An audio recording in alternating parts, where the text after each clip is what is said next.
Hello friend, welcome to it's some solution. JSO 2017 का paper देख रहे हैं। 71 क्वेश्चन से लेके 80 क्वेश्चन तक देखेंगे। सेशन को लाइक करके शेयर कर देना ताकि मैं आपके लिए नेक्स्ट वीडियो बना सकूं, और टेस्ट सीरीज की लिंक डिस्क्रिप्शन में है, तो जाकर उसको ज्वाइन करो।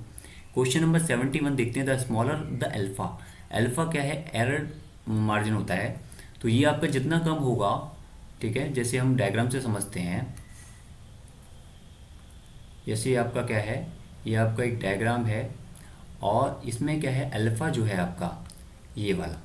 तो ये आपका जितना कम होगा, तो उसके अकॉर्डिंग आप ऑप्शन देखेंगे कि उसमें क्या है, smaller the area where you would reject, smaller the area where you accept. अब देखो, पहली बात तो स्मॉलर एरिया की बात की और या ग्रेटर एरिया की बात की, हम यहाँ क्या करेंगे कि स्मॉलर जो एरिया है उसको क्या कर देंगे, रिजेक्ट कर देंगे इन केस ऑफ अल्फ़ा। जब आपका कम होगा, अल्फ़ा जब कम होगा तो हम क्या करेंगे, उसको रिजेक्ट कर देंगे। तो कौन सा हो जाएगा, smaller the area would you where you would reject, यानी कि हम क्या करेंगे, स्मॉलर एरिया जिसको हम रिजेक्ट कर रहे हैं, अस्वीकार कर रहे हैं।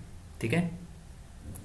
अब इसके बाद है नेक्स्ट क्वेश्चन। इसमें बोला है the mean square of error denoted as M S C, and where S S C is the sum square error, N is the number of data point. यहाँ पर देखो एन क्या दे रखा है, एन बेसिकली आपका जैसे हम जो कैपिटल एन मानते थे वो है, क्योंकि ये आंकड़े बिंदुओं की संख्या है, टोटल दे रखा है।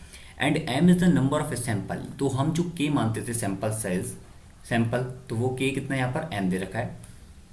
और इसके बाद ये आपको बोल रहा है कि एम एस सी किसके बराबर होगा। एम एस सी देखो, एम एस सी होगा आपका एस एस ई अपॉन में आपके कैपिटल एन माइनस के एम, यानी कि आपका एन माइनस के एम। तो एक ही ऑप्शन है इसमें, वो कौन सा, आपका फोर्थ ऑप्शन। ठीक है।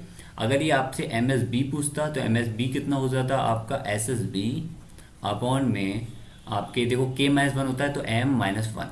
ठीक है। अब ये ऑप्शन जो है, ये थोड़ी माइनस टू वाले ऑप्शन तो वैसे ही एलिमिनेट हो जाएंगे, और प्लस वाला ऑप्शन तो कोई मतलब नहीं है। अब इसके बाद बात कर रहा 73 क्वेश्चन की, कि आपको मीन स्क्वायर ऑफ ट्रीटमेंट कितना दे रखा है, आपको 9 दे रखा है। और यहाँ आपसे मीन स्क्वायर ऑफ एरर पूछा है, वो बोला है 4 है। कैलकुलेट एफ कैलकुलेट करना है। तो सिंपल सा आपका एम एस बी या ट्रीटमेंट के लिए एम एस ई कर दो आप।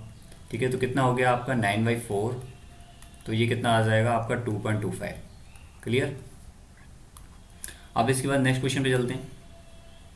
ये बोला an ANOVA procedure is use for data the that was obtained from 4 sample group each compromised of 5 observations group, यानी कि के की वैल्यू कितनी दे रखी है, आपको 4 दे रखी है।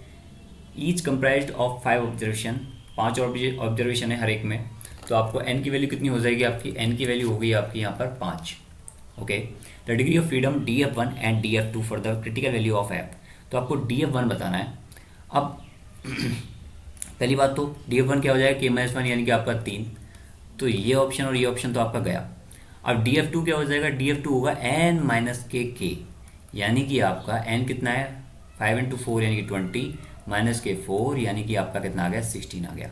तो कितना हो जाएगा, 3 and 16। ये ऑप्शन भी एलिमिनेट। ओके। ये सिंपल सा क्वेश्चन था। इसके बाद नेक्स्ट क्वेश्चन देखते हैं। When an analysis of variance is performed on sample drawn from K population, the mean square between treatment MSTR is where SSTR is treatment sum of square and SST is the total sum of square। ठीक है। अब इसने क्या बोला है कि इसने पूछ रहा है, बेसिकली फॉर्मूला ही पूछ रहा है। MSTR क्या हो जाएगा ट्रीटमेंट के लिए, सेम SSTR, ये तो हमें पता है, अभी हमने इससे पहले किया था, K मैच के वन। तो ये हो जाएगा के, क्या है यहाँ पे, ये वेरिएंस है। ठीक है। ये सैंपल क्या है, सैंपल है, सैंपल जो हमने लिए हैं वो हैं। इनमें ऑब्जर्वेशन कितनी है वो हमें नहीं पता है, इसने बताया नहीं है वो। तो ये कट गया, ये कट गया, ये कट गया, ये तो वैसे ही कट गया आपके, ये K+1 हो गया, ये वैसे कट गया, SST आ गया यहाँ पर, ये कट गया।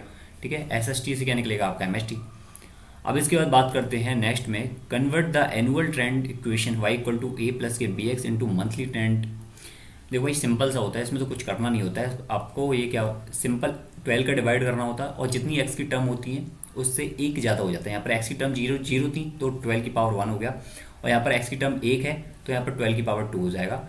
सेम अगर ये इक्वेशन कुछ इस तरह से होती, a + के bx + के आपका cx², तो उस कंडीशन में अगर हम मंथली में कन्वर्ट करते तो किस तरह से करते, y = a/12 और प्लस के bx अपॉन में आपका 144।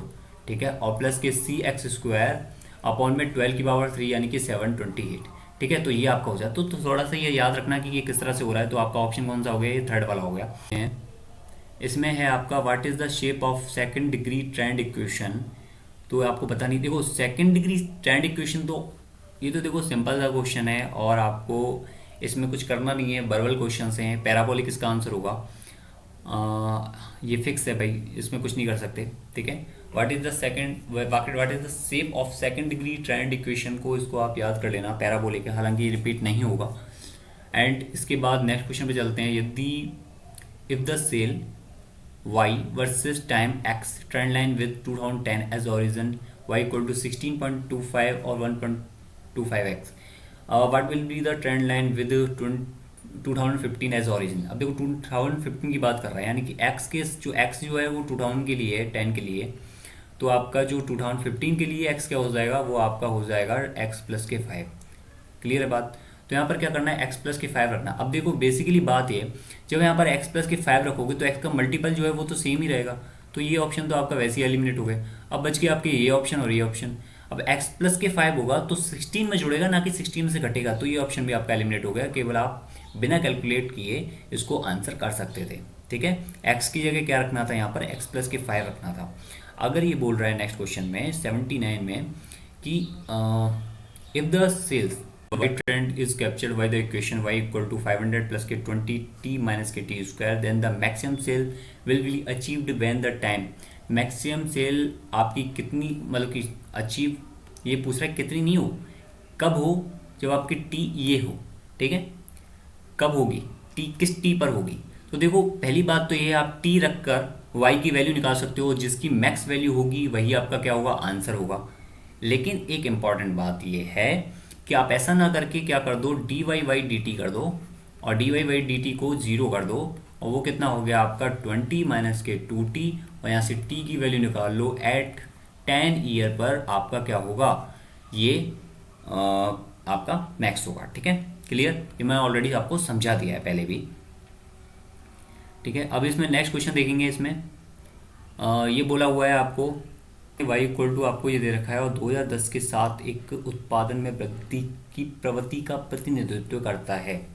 ठीक है, रिप्रेजेंट कर रहा है। यूनिट ऑफ y आपका क्या है, टन्स है, और यूनिट ऑफ t क्या है, ईयर है। तो जो है 2010 में हमें बताना है। अब देखो बेसिकली क्या है, ये पूरी टर्म क्या है, नंबर्स में। तो t की वैल्यू हम क्या है इसमें रख देंगे। अब इम्पोर्टेंट बात, पहले इससे पहले एक चीज़ देखो, किसने क्या ओरिजिन बोला है 2010 को, तो t इसके लिए क्या हो जाएगा 0। लेकिन 2020 के लिए t क्या हो जाएगा आपका, 2020 के लिए क्या हो जाएगा आपका t 10। ठीक है, तो यहाँ पर 10 रख लोगे तो सिंपल निकल जाएगा ये 500 प्लस के आपका 7.5 माइनस के आपका 100, तो ये कितना हो जाएगा आपका 250। ठीक है, तो ये कितना हो जाएगा 257.5। ठीक है, सिंपल सा क्वेश्चन था, इसको आंसर कर सकते हो। ओके, टेस्ट सीरीज देख लेना, और जितना हो सकता है सेशन को शेयर करके लाइक करना। Okay, thank you, good luck, best of luck.